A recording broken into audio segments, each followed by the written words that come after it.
holiday season. Does that fill you with excitement and anticipation, or some anxiety and dread? For those of us heading back to spend time with the family, perhaps we've got a mix of either end of the spectrum of feelings. In today's video, we'll explore 7 mindful ways of how we can survive this holiday season with our families. Hi, I'm Jaime at Enlightened Spoon, feeding your mind, body, soul. On this channel, we help you design a life with less stress and more intention. So stick around as we create your personal rituals on and off the yoga mat to help you navigate your busy life with more grace, ease, and flow. Family.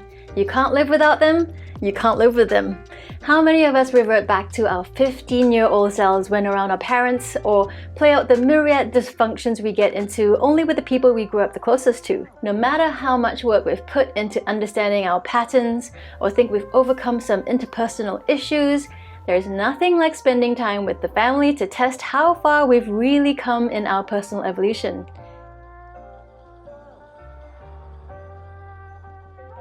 Here are the 7 practices I come back to again and again to help me navigate some challenging family situations sometimes. I don't always get it right, but it's a practice and we keep practicing. If you're able to, get out of your usual routine, like plan a holiday away together. Get out of being stuck in your usual family routines, which may inevitably lead to everyone reverting back to default old patterns of dysfunctional behavior. But do note, depending on the kind of traveler you versus your family are, this could be a brilliant idea or a disaster.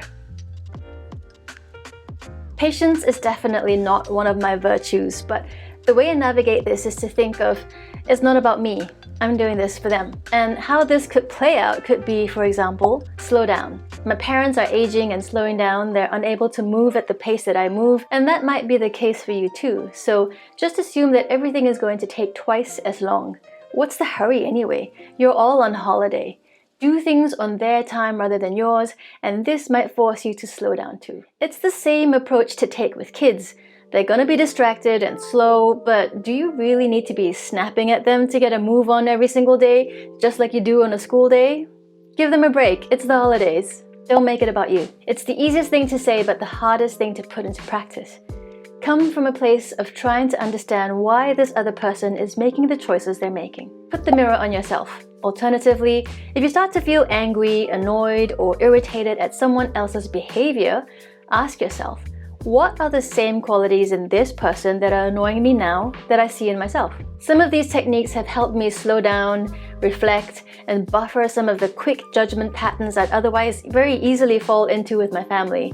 It definitely helps diffuse any situation when you're able to make patience, empathy, and compassion a practice. It's pretty hard work to always keep yourself in check like this, but it's a practice. So be kind with yourself. Bear in mind too, you're trying to change a lifetime of conditioning, so of course it's going to be a bit harder initially. It might not work all the time either, but baby steps. Rome wasn't built in a day. You don't have to say yes to everything. Don't allow yourself to be guilt-tripped into doing something you don't want to do or that will make you feel frustrated or annoyed later. It's perfectly fine to keep repeating, "No thank you," especially if your parent is a feeder, mothers especially. Alternatively, if they insist on feeding you everything in sight, you can take it on your plate but don't eat it. Hide the excess in a napkin or feed it to the dog under the table. It's for your sanity and waistline. Joking, please don't feed it to the poor dog either. Some movement and fresh air would be great to physically clear any pent-up frustrations you might have building up underneath the surface. Besides, you'll no doubt be stuffing your face silly. It's the holidays, so get outside and move. Even a walk counts. And this could also be a drawing healthy boundaries tactic.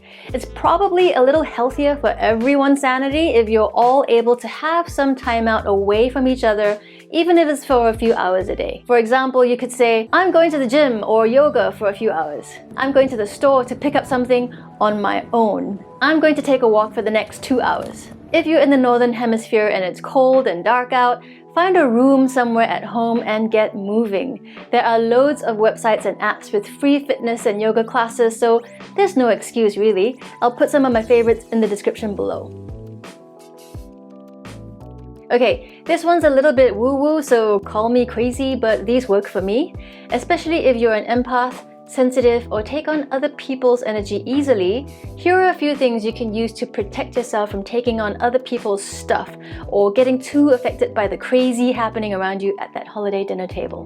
Black tourmaline has a grounding, protective energy, so go to any crystal store and pick up a loose stone to keep it in your pocket or wear it as a pendant around your neck. Visualize a white ball of light surrounding and protecting you anytime you start to feel triggered or upset.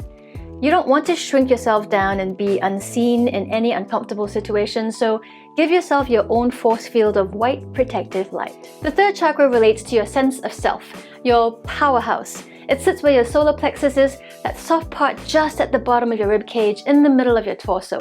It could help to place a hand over the solar plexus to not only energetically protect that third chakra, your powerhouse, from taking on other people's stuff, but physiologically doing so, gently rubbing and soothing it will also help calm your nervous system down. A plexus is a conglomeration of nerves, so it's a sensitive point and can really help to soothe you. Yep, I don't know how this stuff works, but it does. And even if you chalk it up to the placebo effect, I'll run with that. If you're able to shift your emotional and mental states by using these simple self-protection tools, then isn't it great how powerful the mind is? What do you think? Let me know in the comments below if these self-protection techniques are a little too far out for you, or do you have any others you use? And hey, if you're getting value out of this video, I'd appreciate if you'd hit that like button too. Don't forget to pack the adult version of your security blanket. You know, the things that you are familiar with, soothe and calm you. For example, herbal tea bags, essential oils and a diffuser, Epsom salts so you can jump in a warm bath whenever you need, CBD oil to help soothe and calm you, healthy snacks in case you're really not feeling like eating all the other excessive foods available.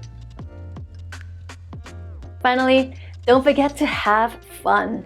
As much as our families might drive us up the wall, if we don't live near them, how often do we really see them? So don't forget to try and have a bit of fun too. But if it's all going tits up, just remember to breathe. Deep belly breaths. It's only a few more days and this too shall pass. Otherwise, some Yoga Nidra meditations for relaxation could help you. Or you might like any of the other mindful living videos I've got in this playlist to live your yoga off your yoga mat. I hope this brings more grace, ease, and flow into your busy life. Safe travels, stay safe, bundle up, stay warm. Here's wishing you and your loved ones a happy holiday season, and I'll see you in the next one.